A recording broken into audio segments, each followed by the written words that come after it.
ನಮಸ್ಕಾರ ಪ್ರಿಯ ವೀಕ್ಷಕರೇ, ಉಚ್ಚಿಷ್ಟ ಗಣಪತಿ ಚಾನಲ್ಗೆ ಸ್ವಾಗತ. ಈಗೊಂದು ಯಂತ್ರ ನಿಮಗೆ ತಿಳಿಸ್ತಿದ್ದೀನಿ. ಸರ್ವಜನ ಆಕರ್ಷಣೆ ಮಾಡುವ ಯಂತ್ರ ಇದು.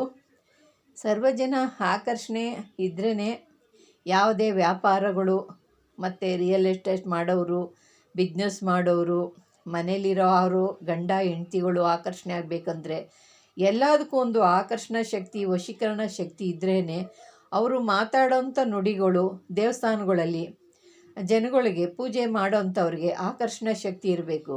ಅಂಥವರೆಲ್ಲ ಇದು ಒಂದು ಆಕರ್ಷಣೆ ಶಕ್ತಿ ಇದ್ದರೆ ಅವರು ಹೇಳಿದಂಥ ಮಾತುಗಳು ಸತ್ಯವಾಗಬೇಕು, ಅವ್ರು ಹೇಳಿದಂಥ ನುಡಿಗಳು ಅವ್ರು ಕೇಳಬೇಕು ಅನ್ನೋ ಅಂಥ ಒಂದು ಆಕರ್ಷಣಾ ಯಂತ್ರ ಇದು. ಆಕರ್ಷಣೆ ಎಲ್ಲರಿಗೂ ಬೇಕು, ಯಾರಿಗೂ ಬೇಡ ಅನ್ನೋಕ್ಕಾಗೋದಿಲ್ಲ. ವ್ಯಾಪಾರ ಮಾಡೋರಿಗೆ, ಬಿಸ್ನೆಸ್ ಮಾಡೋರಿಗೆ, ರಿಯಲ್ ಎಸ್ಟೇಟ್ ಮಾಡೋರಿಗೆ, ಪೂಜೆ ಮಾಡೋ ಪೂಜಾರಿಗಳಿಗೆ, ಮತ್ತು ಯಾರ್ಯಾರು ಏನೇನು ಉದ್ಯೋಗ ಮಾಡ್ತಿದ್ದಾರೋ ಎಲ್ಲರಿಗೂ ಬೇಕು.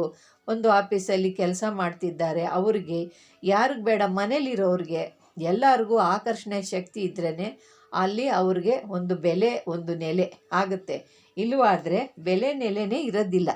ನೀವು ಎಷ್ಟೇ ಒಂದು ಕತ್ತೆ ದುಡಿದ್ರೂ ಅವ್ರಿಗೆ ಬೆಲೆ ಇರೋದಿಲ್ಲ. ಎಲ್ಲ ಒಂದು ಶಕ್ತಿ ಪ್ರಭಾವ ಇದ್ರೇ ಅವರಿಗೆ ಒಂದು ಬೆಲೆ ಇರುತ್ತೆ. ಅದರಿಂದ ನಿಮ್ಗೆ ಆಕರ್ಷಣಾ ಶಕ್ತಿ ನೀವು ಕಲ್ತ್ರಿ ಅಂದರೆ ಇದೆ ನಿಮ್ಮಲ್ಲಿ ಅಂದರೆ ನಿಮಗೆ ಹೇಳಿದ ನಿಮ್ಮ ಮಾತನ್ನು ಎಲ್ಲರೂ ಕೇಳ್ತಾರೆ, ನಿಮ್ಮನ್ನು ಎಲ್ಲರೂ ಪ್ರೀತಿಸ್ತಾರೆ, ನಿಮ್ಮನ್ನೆಲ್ಲರೂ ಗೌರವಿಸ್ತಾರೆ, ನಿಮಗೆಲ್ಲರೂ ನಿಮ್ಮ ಮಾತನ್ನು ಎಲ್ಲರೂ ನಂಬುತ್ತಾರೆ. ಆ ರೀತಿಯಾದಂಥ ಆಕರ್ಷಣಾ ಶಕ್ತಿನ ಪಡೀರಿ. ಅದಕ್ಕೆ ಈ ಒಂದು ಮಂತ್ರ, ಒಂದು ಯಂತ್ರ ಎರಡು ಕೊಟ್ಟಿದ್ದೀನಿ. ಇದು ಭಾಳ ಒಳ್ಳೆಯ ಕೆಲಸ ಮಾಡುತ್ತೆ. ಇಂಥವೆಲ್ಲ ಮಾಡಿ ನೋಡಿ. ಈ ಮಂತ್ರದಿಂದ ನೀವು ಈ ಯಂತ್ರಕ್ಕೆ ನೀವು 108 ಸತಿ ಮಂತ್ರಿಸಬೇಕು. ಇದನ್ನು ಯಾವುದರಲ್ಲಿ ಬರಬೇಕು ಅಂದರೆ ಒಂದು ಒಳ್ಳೆಯ ದಿವಸದಲ್ಲಿ, ಭಾನುವಾರ, ಗುರುವಾರ ಇಂಥ ದಿನದಲ್ಲಿ ಇದನ್ನು ಯಂತ್ರನ ಯಾವುದರಲ್ಲಿ ಬರಬೇಕು ಅಂದರೆ ಬೂರ್ಜ್ ಪತ್ರನಲ್ಲಿ ಬರಿಬೇಕು. ಬೂರ್ಜ್ ಪತ್ರನಲ್ಲಿ ಬರೆದು ನೀವು ಅದಕ್ಕೆ ಕುಂಕುಮದಿಂದ ಯಂತ್ರನ ಬರಿಬೇಕು. ನೀವು ಕುಂಕುಮದಿಂದ ಯಂತ್ರನ ಒಂದು ಸಿದ್ಧಿ ದಿನದ ಬೂರ್ಜ್ ಪತ್ರದಲ್ಲಿ ಕುಂಕುಮದಿಂದ ಇದನ್ನು ಬರಿಬೇಕು. ಬರೆದು ಯಂತ್ರವನ್ನು ಪೂಜಿಸಿ ಈ ಮಂತ್ರನ ಅದಕ್ಕೆ ಪ್ರಾಣ ಪ್ರತಿಷ್ಠೆ ಮಾಡಿ, ಅದು ಬೂರ್ಜ ಪತ್ರನ ಯಂತ್ರ ಬರೆದಿರ್ತೀರಲ್ಲ ಅದಕ್ಕೆ ಬರೆದುಬಿಟ್ಟು ಆಮೇಲೆ ಈ ಮಂತ್ರನ ಹೇಳ್ಬೇಕು. 108 ಸತಿ ಈ ಮಂತ್ರನ ಹೇಳ್ಬಿಟ್ಟು ಪ್ರಾಣ ಪ್ರತಿಷ್ಠೆ ಮಾಡಿ 108 ಸತಿ ಮಂತ್ರನ ಹೇಳಿ, ನಿಮಗೆ ಯಾರು ನಿಮ್ಗೆ ಆಕರ್ಷಣೆ ಆಗಬೇಕು, ನೀವು ಕಟ್ಕೊಳ್ಳೋರು ನಿಮ್ಮ ಹೆಸರನ್ನ ಆ ಬ್ರ್ಯಾಕೆಟ್ನಲ್ಲಿ ಬರ್ಕೊಳ್ಳಿ. ನೀವು ಯಾರನ್ನ ಆಕರ್ಷಣೆ ಮಾಡ್ಕೋಬೇಕು ಅಂಥವರು ನೀವು ನಿಮಗೆ ಜನಗಳು ಆಕರ್ಷಣೆ ಆಗಬೇಕು ಅಂದಾಗ ಕಟ್ಕೊಳ್ಳೋರು ಮಾತ್ರ ಅವ್ರ ಹೆಸರನ್ನ ನೀವು ಅಲ್ಲಿ ಬರ್ಕೊಳ್ಳಿ.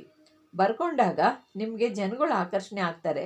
ನಿಮಗೆ ಜನ ಆಕರ್ಷಣೆ ಆಗಿ ನೀವು ನುಡಿದಂಥ ಮಾತುಗಳನ್ನ ನಂಬುತ್ತಾರೆ. ನೀವು ಹೇಳಿದ ಮಾತುಗಳೆಲ್ಲ ಅವ್ರಿಗೆ ಸಿದ್ಧಿ ಆಗುತ್ತೆ. ನಿಮಗೆ ಒಂದು ಗೌರವ, ಒಂದು ಘನತೆ, ಈ ರೀತಿಯಾದಂಥ ನಿಮಗೆ ಒಂದು ಮರ್ಯಾದೆ ಸಿಗುತ್ತೆ. ಜನ ಆಕರ್ಷಣೆ ಇಲ್ಲ ಅಂದಾಗ, ನಿಮ್ಮಲ್ಲಿ ನುಡಿನಲ್ಲಿ ಜನ ಆಕರ್ಷಣೆ, ವಾಕ್ಸಿದ್ಧಿ ಇಲ್ಲ ಅಂದಾಗ ನೀವೇನು ಮಾಡಿದ್ರು, ತ್ರಿಪುರ್ಲಾಗ ಹಾಕಿದ್ರೂ ಅದು ಸಿದ್ಧಿ ಆಗಲ್ಲ. ಅದಕ್ಕೆ ಇಂಥವೆಲ್ಲ ಸಿದ್ಧಿ ಮಾಡಿ ನೀವು ಧರಿಸ್ಕೊಳ್ಳೋದ್ರಿಂದ ನೀವೇನೇ ಮಾಡಿದ್ರು, ಯಾವ ದೇವಸ್ಥಾನದಲ್ಲಿ ಪೂಜಾರಿಗಳಾಗಿರ್ಬೋದು, ಪೂಜೆ ಮಾಡೋರಾಗಿರ್ಬೋದು, ಅಂಗಡಿ ವ್ಯಾಪಾರದವ್ರಾಗಿರ್ಬೋದು, ಬಿಸ್ನೆಸ್ ಮಾಡೋರಾಗಿರ್ಬೋದು, ರಿಯಲ್ ಎಸ್ಟೇಟ್ ಮಾಡೋರು ಇರ್ಬೋದು, ಏನೇ ಆದರೂ ಎಂಥ ಕೆಲಸದಲ್ಲಿ ಕೆಲಸ ಮಾಡೋರಾಗಿರ್ಬೋದು, ಮನೇಲಿರೋರು ಆಗಿರ್ಬೋದು, ಎಲ್ಲರಿಗೂ ಒಂದು ಆಕರ್ಷಣೆ ಶಕ್ತಿ. ಮನೇಲಿರೋರು ತಾಯಿ ತಂದೆಗಳು ಮಕ್ಕಳ ಮಾತು ಕೇಳಬೇಕು ಅಂದಾಗ ನಾವು ಕೂಡ ಈ ಯಂತ್ರನ ಮಾಡಿ ಕಟ್ಕೊಳ್ಳೋದ್ರಿಂದ ನಮಗೂ ಮನೇಲಿರೋರು ಆಕರ್ಷಿತರಾಗ್ತಾರೆ.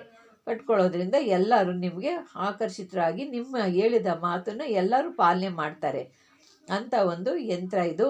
ನೀವು ಇದನ್ನು ಮಾಡಿ ನಿಮ್ಮ ಕಾರ್ಯವನ್ನು ಸಾಧಿಸ್ಕೊಳ್ಳಿ. ಯಾರು ನೀವು ಧರಿಸ್ಕೊತೀರೋ ಅವ್ರು ಮಾತ್ರ ಯಂತ್ರ ಹೆಸರು ಬರೆದು ನೀವು ಕಟ್ಕೋಬೇಕು.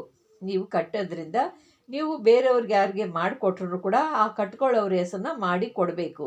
ಈ ರೀತಿ ಮಾಡೋದ್ರಿಂದ ನಿಮಗೆ ಜನ ಆಕರ್ಷಿತರಾಗ್ತಾರೆ. ನೀವು ಎಲ್ಲ ರೀತಿಯಲ್ಲೂ ನಿಮಗೆ ಜೈವ ಆಗುತ್ತೆ, ಸಿದ್ಧಿ ಆಗುತ್ತೆ. ಈ ರೀತಿಯಾದಂಥ ಯಂತ್ರಗಳು, ಮಂತ್ರಗಳು ಮಾಡಿ ನಿಮ್ಮ ಕಾರ್ಯಗಳನ್ನ ನೀವು ಸುಗಮವಾಗಿ ನಡೆಸ್ಕೊಳ್ಳಿ ಪ್ರಿಯ ವೀಕ್ಷಕರೇ. ನೀವು ಅದೇ ಹಲವಾರು ರೀತಿಯಲ್ಲಿ ಯಂತ್ರಗಳನ್ನ ನಿಮಗೆ ತಿಳಿಸ್ತಾ ಬರ್ತೀನಿ. ನಿಮ್ಗೆ ಇಷ್ಟವಾದರೆ ಲೈಕ್ ಮಾಡಿ, ಶೇರ್ ಮಾಡಿ, ಸಬ್ಸ್ಕ್ರೈಬ್ ಮಾಡಿ. ನಮಸ್ಕಾರ.